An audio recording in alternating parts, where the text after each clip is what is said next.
حضرات، شعبان المعظم کی 15 تاریخ کے متعلق احادیث مبارکہ میں اور امت کے تمام اہم ترین طبقات یعنی فقہا اور محدثین اور اولیاء کرام کی زندگیوں میں اور ان کے ارشادات میں کیا تصریحات ملتی ہیں، ضرورت پیش آ رہی ہے کہ اس سلسلے میں کچھ مختصر سی گفتگو پیش کر دی جائے۔ حضرات، اس سلسلے میں میں چند احادیث بیان کرتا ہوں تاکہ سننے والے تمام وہ بھائی جن تک ان احادیث مبارکہ کی آواز پہنچے وہ اس سلسلے میں اپنے لیے راہ عمل طے کر لیں۔ حدیث نمبر 1، عن معاذ بن جبل رضی اللہ تعالی عنہ عن النبی صلی اللہ علیہ وسلم قال يطلع الله الى جميع خلقه ليلة نصف من شعبان فيغفر لجميع خلقه الا لمشرك او مشاحن۔ اس حدیث کا ترجمہ ہے، اللہ تعالی شانہ شعبان کی 15ویں تاریخ کی رات کو تمام مخلوقات کی طرف رحمت کی توجہ فرماتے ہیں اور مشرک اور کینہ پرور انسان کے علاوہ باقی تمام مخلوقات یعنی ایمان والوں کو معاف کر دیتے ہیں۔ یہ حدیث صحیح ابن حبان، معجم طبرانی، الترغیب والترہیب اور سنن بیہقی میں آئی ہے۔ اس حدیث کے متعلق امام حیثمی نے، علامہ منذری نے اور ماضی قریب کے ایک بہت بڑے حدیث کے محقق شیخ شعیب ارناؤت رحمہ اللہ تعالی نے اس حدیث کو صحیح قرار دیا ہے۔ علامہ ناصر الدین البانی جو اس میدان کی مشہور ترین شخصیت گزری ہیں، انہوں نے بھی السلسلۃ الصحیحہ میں نقل فرمایا یہ حدیث صحیح ہے، اور یہ حدیث جیسے حضرت معاذ بن جبل رضی اللہ تعالیٰ عنہ کی نقل سے پیش ہوئی ہے، اس حدیث کو نقل کرنے والے حضرت ابو بکر صدیق رضی اللہ تعالیٰ عنہ، حضرت ابو موسیٰ اشعری، حضرت عبداللہ بن عمرو بن عاص، حضرت ابو ثعلبہ خشنی، حضرت عوف بن مالک اور حضرت عائشہ صدیقہ رضی اللہ تعالیٰ عنہ بھی ہیں۔ یہ حدیث مختلف سندوں کے ساتھ آئی ہیں اور وہ تمام سندیں ایک دوسرے کی تائید کرتی ہیں، مجموعی طور پر یہ حدیث صحیح درجے کی ہے۔ حدیث نمبر 2، حضرت عن عبداللہ بن عمرو رضی اللہ تعالی عنہ ان رسول اللہ صلی اللہ علیہ وسلم قال يطلع الله الى خلقه ليلة النصف من شعبان فيغفر لعباده الا لاثنين مشاحن وقاتل نفس۔ اس حدیث کا ترجمہ یہ ہے، اللہ تعالی شانہ شعبان کی 15ویں تاریخ کی رات کو اپنی مخلوق کی طرف توجہ فرماتے ہیں، دو بندوں کے علاوہ تمام مخلوق کو معاف فرما دیتے ہیں، ایک کینہ پرور انسان، دوسرا کسی کو ناحق قتل کرنے والا شخص۔ یہ روایت مسند احمد بن حنبل میں اور الترغیب والترہیب میں آئی ہے۔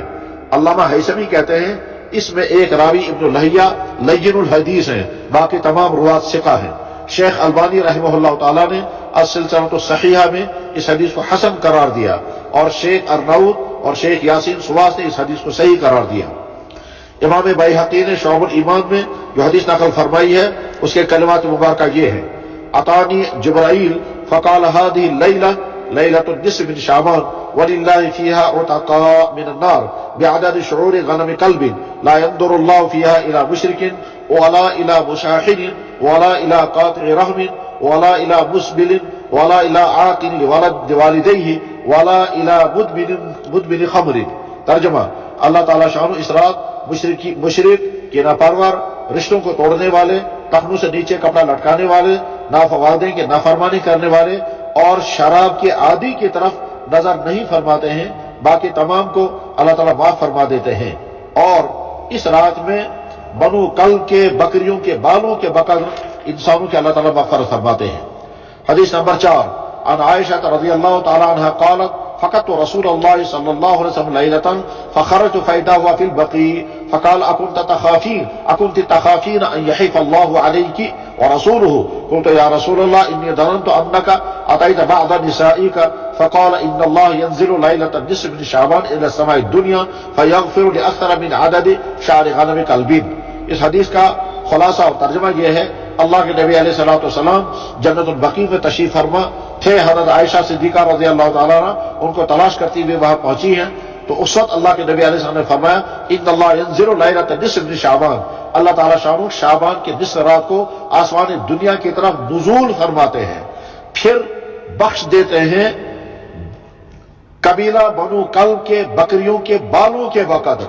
انسانوں کو بخش دیتے ہیں۔ یہ حدیث ترمذی ابن ماجہ، مسند احمد بن حنبل، مسند عبد بن حمید اور معجم طبرانی میں آئی ہے۔ اس حدیث میں ایک راوی حجاج بن ارطا ضعیف راوی ہے، البتہ متعدد سندوں سے مروی ہونے کی وجہ سے بے شمار محققین نے، جن میں علامہ ناصر الدین البانی رحمہ اللہ تعالیٰ بھی ہیں، انہوں نے السلسلۃ الصحیحہ میں اس کو صحیح قرار دیا ہے۔ مولانا عبد الرحمن مبارک پوری نے ترمذی شریف کی شرح تحفۃ الاحوذی میں اس حدیث کے ذیل میں فرمایا، 15ویں شعبان کی رات کی فضیلت میں بہت سی روایات وارد ہوئی ہیں جو اس بات کی دلیل ہے کہ اس رات کی فضیلت کی کچھ نہ کچھ بنیاد تو ضرور موجود ہے۔ حدیث نمبر 5، ان عثمان بن ابی العاص رضی اللہ تعالیٰ عنہ قال اذا كان ليلة النصف من شعبان نادى مناد هل من مستغفر فاغفر له هل من سائل فاعطيه هل فلا يسأل احد شيئا الا اعطيه الا زانية بفرجها او مشرك۔ ترجمہ، جب شعبان کی 15ویں تاریخ رات آتی ہے، ایک آواز دینے والا پکارتا ہے کوئی مانگنے والا میں اس کو معاف کر دوں گا، ہے کوئی سوال کرنے والا میں اس کو عطا کروں گا۔ تو جو آدمی بھی جو کچھ بھی مانگتا ہے اللہ تعالیٰ اس کو عطا کر دیتے ہیں، مگر وہ انسان جو اپنی شرمگاہ کے ساتھ بدکاری کرنے والا ہو اور مشرک ہو، ان کو اللہ تعالیٰ معاف نہیں فرماتے ہیں۔ یہ روایت امام بیہقی نے شعب الایمان میں اور علامہ سیوطی نے الجامع الصغیر میں اور علامہ علی تقی برہان پوری نے کنز العمال میں نقل فرمائی ہے۔ علامہ البانی نے اس کو ضعیف الجامع الصغیر میں ضعیف نقل فرمایا ہے۔ حدیث نمبر 6، عن علی بن ابی طالب رضی اللہ تعالیٰ عنہ قال قال رسول اللہ صلی اللہ علیہ وسلم اذا كان ليلة النصف من شعبان فقوموا ليلها وصوموا نهارها فإن الله ينزل فيها لغروب الشمس إلى سماء الدنيا فيقول ألا من مستغفر فأغفر له ألا من مسترزق فأرزقه ألا مبتلا فأوافيه ألا كذا ألا كذا حتى يطلع الفجر۔ ترجمہ، حضرت علی بن ابی طالب رضی اللہ تعالیٰ عنہ بیان فرماتے ہیں کہ رسول اللہ صلی اللہ علیہ وسلم نے ارشاد فرمایا، جب نصف شعبان کی رات آ جائے تو اس کی رات کو قیام کرو یعنی نمازیں پڑھو اور اس کے دن کو روزہ رکھو، اس لیے کہ اللہ تعالیٰ شام اس رات غروب شمس کے وقت آسمان دنیا پر نزول اجلال فرماتے ہیں اور ارشاد فرماتے ہیں، ہے کوئی مانگنے والا کہ میں اس کو معاف کروں، ہے کوئی رزق طلب کرنے والا کہ میں اس کو رزق دے دوں، ہے کوئی مصیبت میں مبتلا انسان کہ میں اس کو مصیبت سے نجات عطا کر دوں، کیا کوئی ایسا ہے جس کو فلاں پریشانی میں اس کو نکال دوں۔ یہ اعلان ہوتا رہتا ہے یہاں تک کہ صبح صادق ہو جاتی ہے۔ اس حدیث کی سند میں ایک راوی ابن ابی صبرہ ہیں، ان کے متعلق محققین نے کلام کیا ہے، اسے متعدد اہل علم نے اس حدیث کو ضعیف قرار دیا ہے۔ یہ حدیث ابن ماجہ شریف میں ہے۔ علامہ عبد الرحمن مبارک فوری نے اس طرح کی تمام روایت کو ذکر کرنے کے بعد فرمایا، یہ حدیثیں ان افراد کے خلاف دلیل ہیں جو یہ سمجھتے ہیں کہ اس طرح کی کوئی بھی فضیلت نہیں ہے۔ یہ جو احادیث بیان ہوئی ہیں، ان احادیث کے بعد اب امت کے اہم ترین طبقات یعنی فقہاء کرام، جس میں حنفیہ، مالکیہ، حنابلہ اور شافعیہ ہیں، ان کے ارشادات سماعت فرمائیں۔ اولا تابعین کے ارشادات سن لیں۔ جریر القدر تابعی حضرت عطاء بن یسار رحمہ اللہ تعالیٰ فرماتے ہیں، ما من لیلۃ بعد لیلۃ القدر افضل من لیلۃ نصف شعبان۔ یہ لطائف المعارف جو علامہ ابن رجب الحنبلی کی ہے اس میں یہ موجود ہے۔ اس کا ترجمہ یہ ہے، لیلۃ القدر کے بعد شعبان کی 15ویں رات کی تاریخ سے زیادہ افضل اور کوئی رات نہیں ہے۔ علامہ ابن رجب الحنبلی رحمہ اللہ تعالیٰ یہ بھی فرماتے ہیں، لیلۃ النصف من شعبان كانت تابعون من اہل الشام كخالد بن معدان ومكحول ولقمان بن عامر وغيرهم يعظمونها ويجتهدون فيها في العبادة وعنهم اخذ الناس فضلها وتعظيمها۔ کہ شعبان کی 15ویں تاریخ کو تابعین اہل شام اس رات میں عبادت کے لیے بڑی جدوجہد کرتے تھے، بڑی محنت کرتے تھے اور انہی اس طرز عمل کو بعد میں امت نے اختیار فرمایا۔ خود امام شافعی رحمہ اللہ تعالی یعنی امام محمد ابن ادریس الشافعی رحمہ اللہ تعالی نے اپنی کتاب الام میں نقل فرمایا، حضرت فرماتے ہیں، وَبَلَغَنَا أَنَّهُ كَانَ يُقَالُ إِنَّ الدُّعَاءَ يُسْتَجَابُ فِي 5 لَيَالٍ فِي لَيْلَةِ الْجُمْعَةِ وَلَيْلَةِ الْأَضْحَى وَلَيْلَةِ الْفِطْرِ وَأَوَّلِ لَيْلَةٍ مِّن رَجَبٍ وَلَيْلَةِ النِّصْفِ مِن شَعْبَانَ وَأَنَا أَسْتَحِبُّ كُلَّ مَا حُكِيَ فِي هَذِهِ اللَّيَالِي مِن غَيْرِ أَن يَكُونَ فَرْضًا۔ امام شافعی رحمہ اللہ تعالیٰ فرماتے ہیں، ہم تک یہ بات پہنچی ہے کہ 5 راتوں میں دعائیں زیادہ قبول ہوتی ہیں، جمعے کی رات، عید الاضحیٰ کی رات، عید الفطر کی رات، رجب کی پہلی رات، نصف شعبان کی رات۔ میں ان راتوں کے متعلق جو کچھ بیان کیا ہے میں مستحب سمجھتا ہوں ان راتوں میں عبادت کی جائے، ہاں لازم فرض نہیں سمجھتا۔ حنفیہ میں سے علامہ زین الدین ابراہیم، جن کو علامہ ابن نجیم مصری کہا جاتا ہے، وہ اپنی مشہور کتاب اخبار الرائے میں نقل فرماتے ہیں ومن المندوبات احیاء اللیالی العشر من رمضان ولیلتي العیدین ولیالی عشر ذی الحجہ ولیلۃ النصف من شعبان کما وردت به الاحادیث۔ اس کا خلاصہ یہ ہے کہ رمضان کے آخری 10 راتوں میں، عیدین کی راتوں میں، ذی الحجہ کے 10 راتوں میں، 15 شعبان کی 15ویں رات میں شب بیداری کرنا مستحبات میں سے ہے، جیسا کہ احادیث صحیحہ بھی آیا ہے۔ ماضی قریب کی عظیم شخصیات میں جو ہم سب کی نظروں میں انتہائی ثقہ شخصیت گزری ہے، یعنی حضرت علامہ انور شاہ صاحب کشمیری نور اللہ برکاتہ وہ بیان فرماتے ہیں ترمذی شریف کی شرح العاف الشذی میں ان هذه الليلة ليلة البرات وصح الروایات فی فضل ليلة البرات، یہ رات لیلۃ البرات ہے اور روایت صحیحہ سے اس شب برات کی فضیلت ثابت ہے۔ حنفیہ میں سے علامہ علاء الدین حسکفی نے اپنی کتاب در گفتار میں، اسی طرح سے حنفیہ کی طرف سے فتویٰ لکھتے ہوئے حضرت مولانا عبدالحی لکھنوی نے بھی احادیث اور آثار مرفوعہ کی بنیاد پر اس رات کی افضلیت، اس رات کی فضیلت اور اس رات کی عبادت کے متعلق تصریحات فرمائی ہے۔ مالکیہ میں سے امام خطاب فرماتے ہیں من احیا لیلۃ العیدین ولیلۃ النصف من شعبان لم یمت قلبہ یوم تموت القلوب، رواہ الحسن بن سفیان عن ابن قرنوس عن ابیہ، جو شخص عیدین کے 2 راتوں اور شعبان کی نصف رات کو جاگے یعنی عبادت کرے، اس دن اس کا دل نہیں مرے گا جس دن باقی تمام لوگوں کے قلوب مر جائیں گے۔ جس طرح سے یہ تصریحات اس وقت عرض کی گئی، اسی طرح سے فقہاء کرام کہ تقریباً تمام مسالک اور تمام مسالک کے تمام اہم شخصیات نے شب برات کی فضیلت کے متعلق واضح بیانات فرمائے ہیں۔ خلاصے کے طور پر اتنا سماعت فرمائے کہ موسوعہ فقہیہ کویتیہ میں، کویت کے اندر موسوعہ فقہیہ ایک بہت ضخیم اور عظیم علمی کارنامہ ہے، اس میں صراحتاً لکھا گیا ذهب جمہور الفقہاء الى ندب احیاء لیلۃ النصف من شعبان، جمہور فقہاء اس بات کی طرف گئے ہیں کہ نصف شعبان کی رات میں احیاء کیا جائے یعنی عبادت کی جائے۔ آگے نقل فرما رہے ہیں لما ورد من احادیث صحیحۃ فی فضلها، اس لیے کہ اس سلسلے میں احادیث صحیحہ سے ان کی فضیلتیں ثابت ہوئی ہیں۔ عظیم الشان شخصیت حضرت علامہ شیخ الاسلام حضرت علامہ ابن تیمیہ رحمہ اللہ تعالیٰ کے فتاویٰ میں اور ان کی مشہور کتاب اقتضاء الصراط المستقیم میں بھی اس سلسلے میں واضح ہدایت موجود ہے۔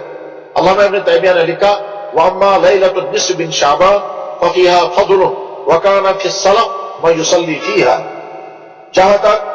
شعبان کی نصف رات کی بات ہے تو یقیناً اس کی فضیلت ثابت ہے، اور سلف بکثرت اس پر عمل پیرا تھے کہ وہ راتوں میں نمازیں پڑھتے تھے۔ اقتضاء الصراط المستقیم میں حضرت نے لکھا لیلۃ النصف من شعبان فقد روی فی فضلها من الاحادیث المرفوعة والآثار ما يقتضي انها ليلة مفضلة وان من السلف من كان يخصها بالصلاة فيها وصوم شهر رمضان قد جاءت فيه احاديث صحيحة،